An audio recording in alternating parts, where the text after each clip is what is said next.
United Nations experts denounced that the covert actions and threats of the United States against Venezuela violated sovereignty and international law. Colombian President Gustavo Petro denounced the decision of a Colombian court to overturn former President Alvaro Uribe's convictions for fraud and bribery, setting the stage for further appeals in the case. And in Argentina, President Javier Milei enacted emergency laws on pediatric health and secured university funding, but suspended their implementation and ordered Congress to determine the sources of their funding. Hello and welcome to From the South. I'm Alejandra Garcia from teleSUR Studios in Havana, Cuba. We begin with the news.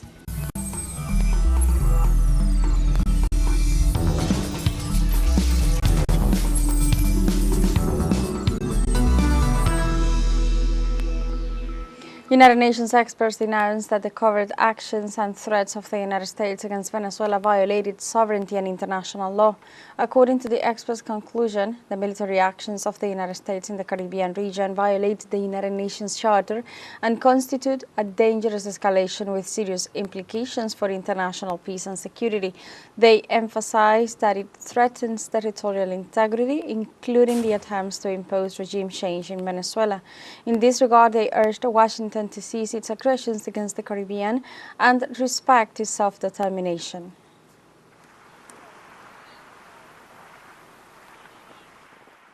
The foreign minister of the country, Ivan Hill, spoke out on behalf of the government to reiterate its position against threats.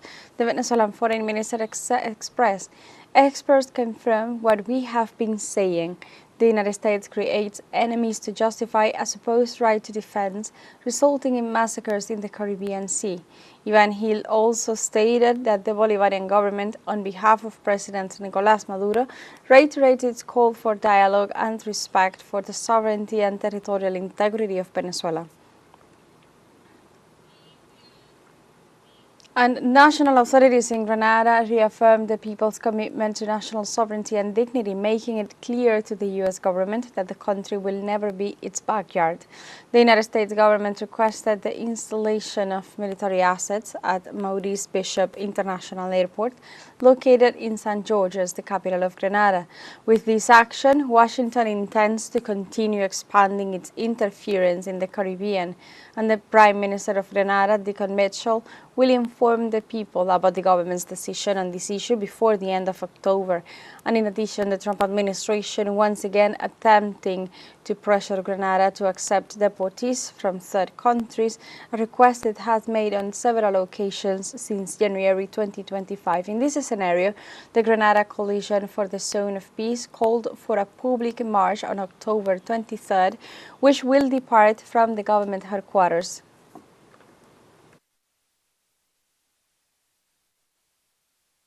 We say no to refugees coming into our country who are non-Grenadians.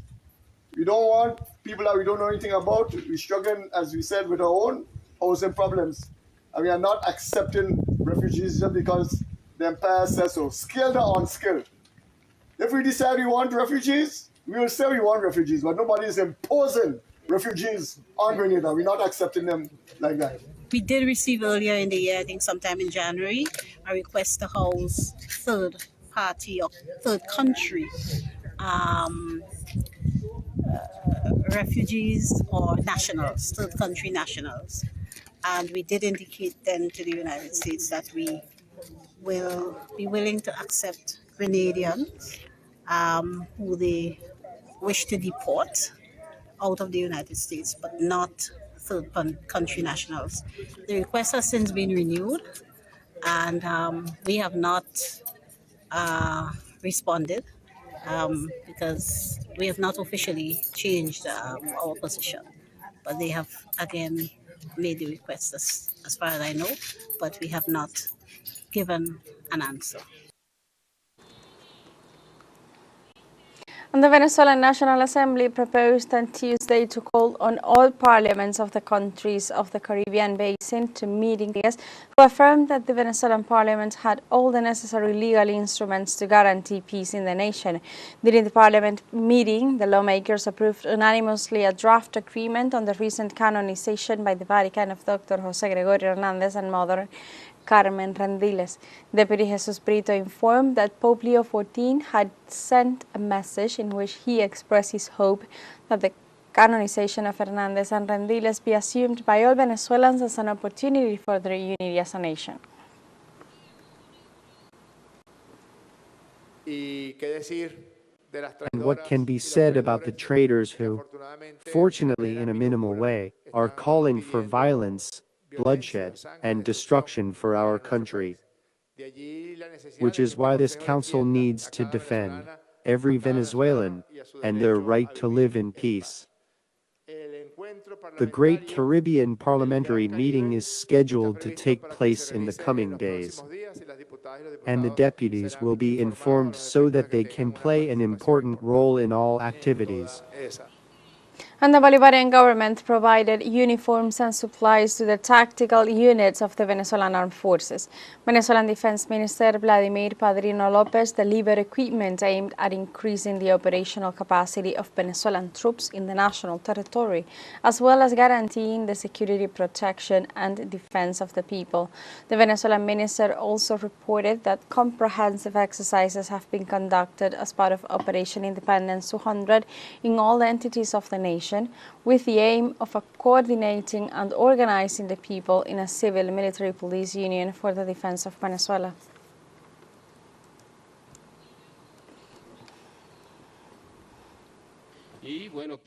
And well, from now on, I also want to show how, as I have already said, we have been carrying out 200 independence exercises every day. These are comprehensive exercises that we have carried out in the capital and in all 24 states, territory by territory, operational zone by operational zone of comprehensive defense.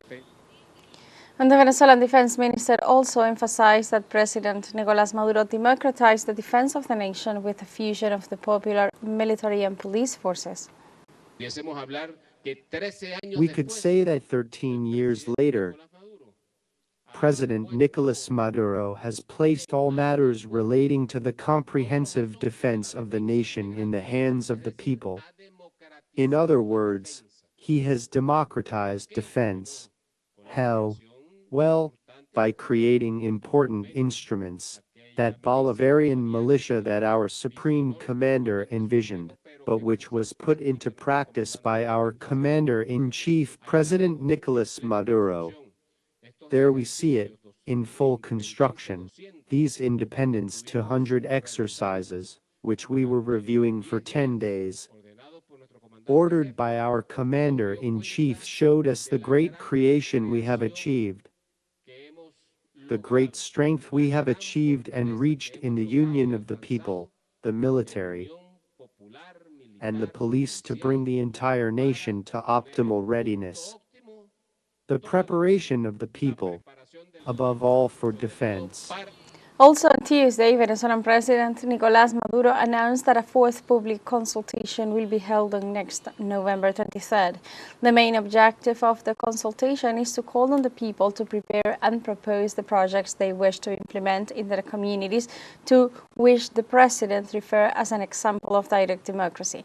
The first national public consultation was held in April, where 4,500 community projects were selected for funding to strengthen the role of people's power.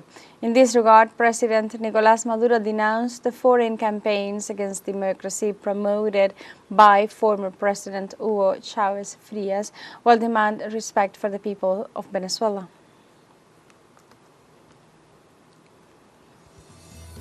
And now we have a short break coming up. But first, remember you can join us on TikTok at teleSUR English, where you'll find news in different formats, news updates, and much more. We'll be right back. Stay with us.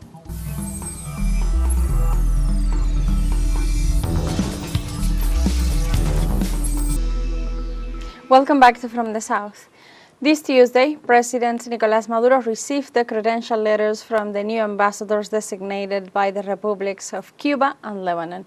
In the Son of Peru hall at the Miraflores Palace, the president received His Excellency Jorge Luis Mayo Fernández, ambassador designate of the Republic of Cuba.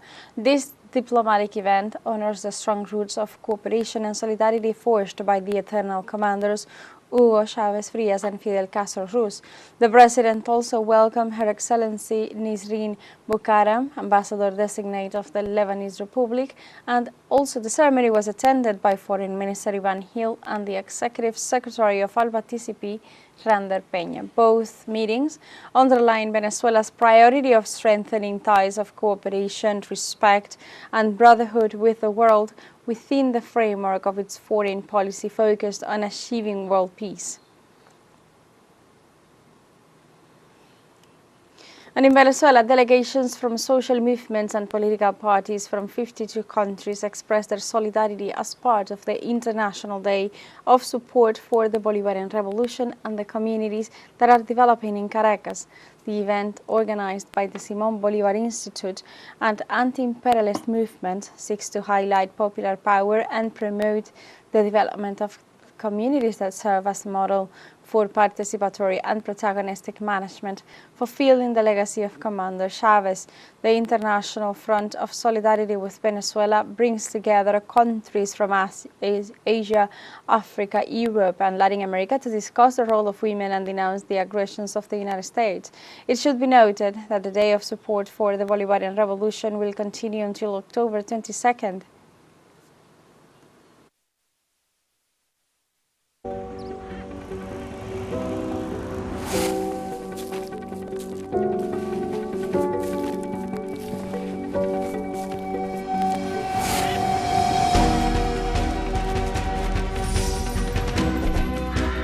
Now we are moving to the heart of Caracas, to the 23 de Enero neighborhood, where the residents of Fe Socialista commune have transformed their environment into a living and production space.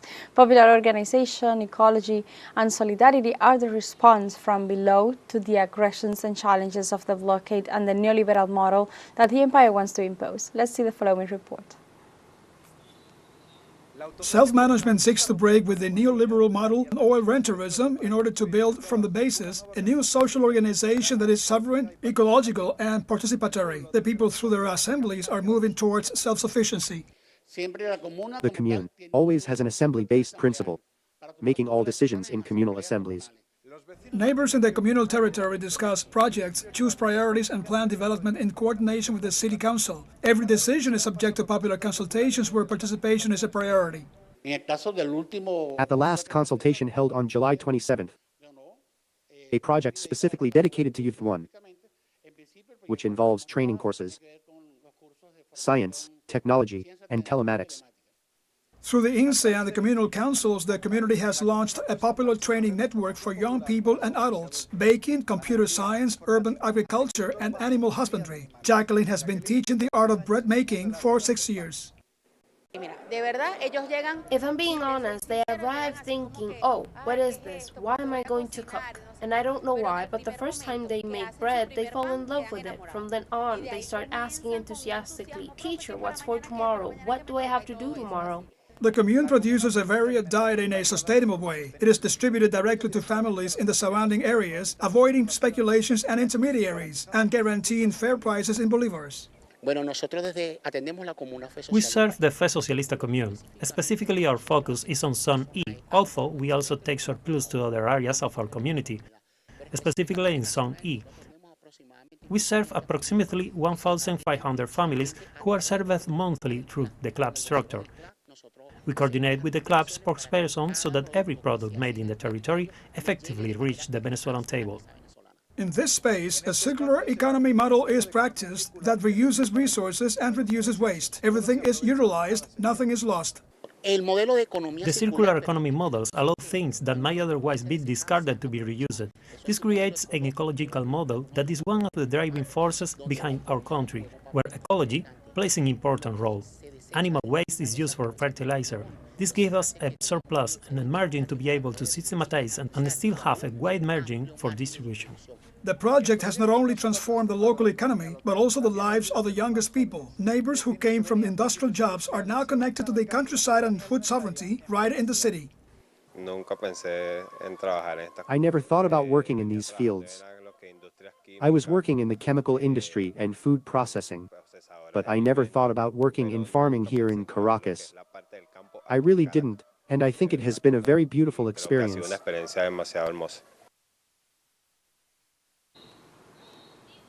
And we have a second show break coming up. Before we invite you to visit our Facebook page at teleSUR English, there you'll be able to watch our top stories, special live coverage, and much more. Follow our page and activate the notification button to stay up to date on the world's most recent events. Fun show break. We'll be right back.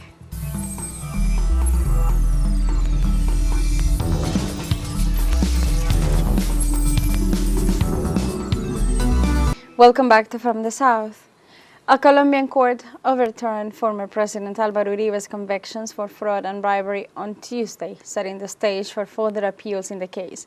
The ruling was reached after 2 judges on a panel of 3 voted to strike down the verdict against the ex-president, citing structural deficiencies in the previous ruling, including insufficient evidence.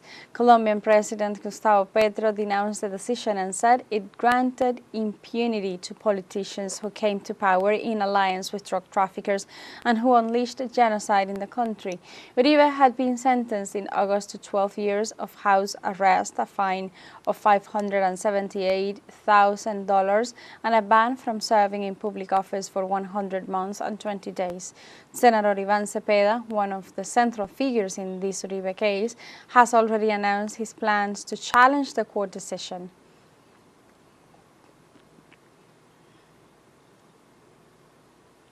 Through his X account, Colombian President Gustavo Petro stated, "The Superior Court of Bogotá repeats history, contradicts the Supreme Court of Justice, and asserts that the judicial interception carried out by a magistrate of the Supreme Court against a criminal in which Uribe's voice appears talking about bribes is private intimacy. This is how the history of paramilitarism governance in Colombia is covered up, and that is the history of the politicians who came to power allied with drug trafficking and who unleashed the genocide in Colombia.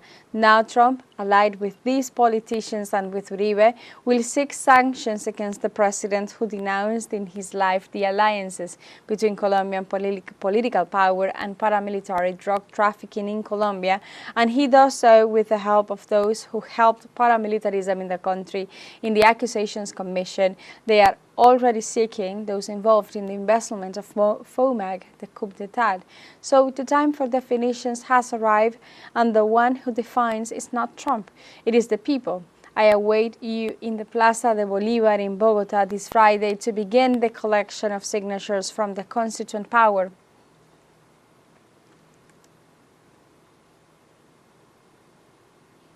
And in Argentina, President Javier Milei enacted emergency laws on pediatric health and university funding, but suspended their implementation and ordered Congress to determine the sources of their funding.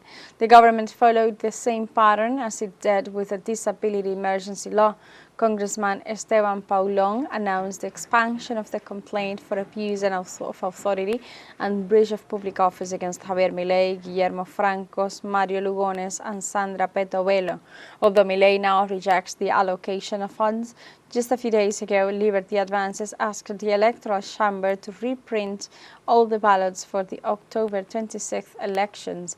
The request, rejected by the judges, would have cost the national government millions. On Tuesday, university unions, workers at Garrahan Hospital, and people with disability will once more take to the streets to protest against Milei's policies.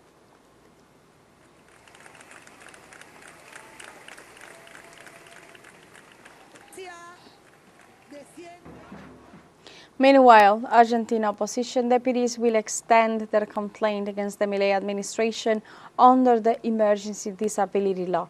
The executive branch specified that if the law is not approved, it cannot be enforced. Therefore, the funding cannot be covered. For their part, in the midst of the debate on the 2026 budget, deputies are demanding that the government incorporate Congress's request into the legislative process, and otherwise they will withdraw their support for the bill.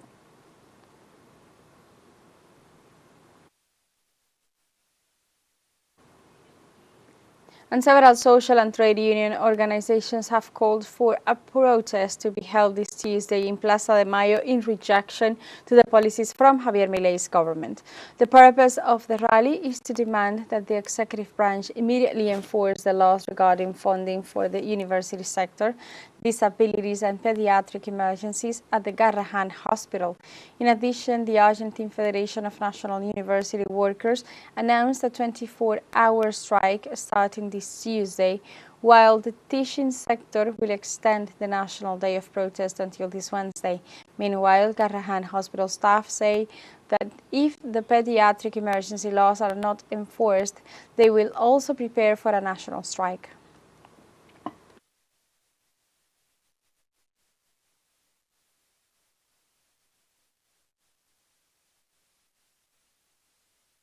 Now we go to El Salvador. There, mothers and family members of victims detained under the state of emergency marched to demand that the authorities unseal documents proving the innocence of their detained relatives. On Tuesday, social organizations and families of the incarcerated gathered in front of the National Prosecutor's Office in defense of human rights. The protesters presented the head of the institution with a series of documents proving the innocence of those unjustly detained without due process. Activists also denounced the mismanagement of judicial procedures in the country.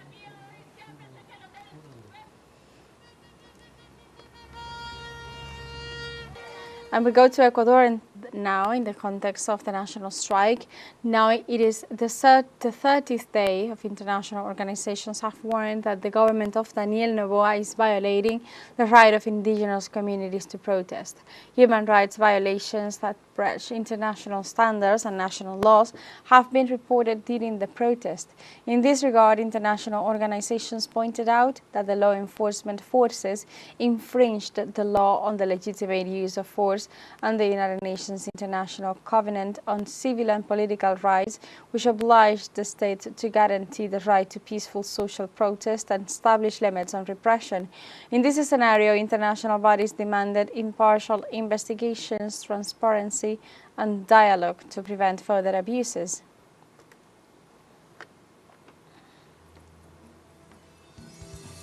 And like this, we have come to the end of this news brief. Remember, you can find these and many other stories on our website at telesurenglish.net. Also join us on social media. We are on Facebook, X, Instagram, Telegram, and TikTok as well. For Telesur English, I'm Alejandra Garcia. Thank you for watching.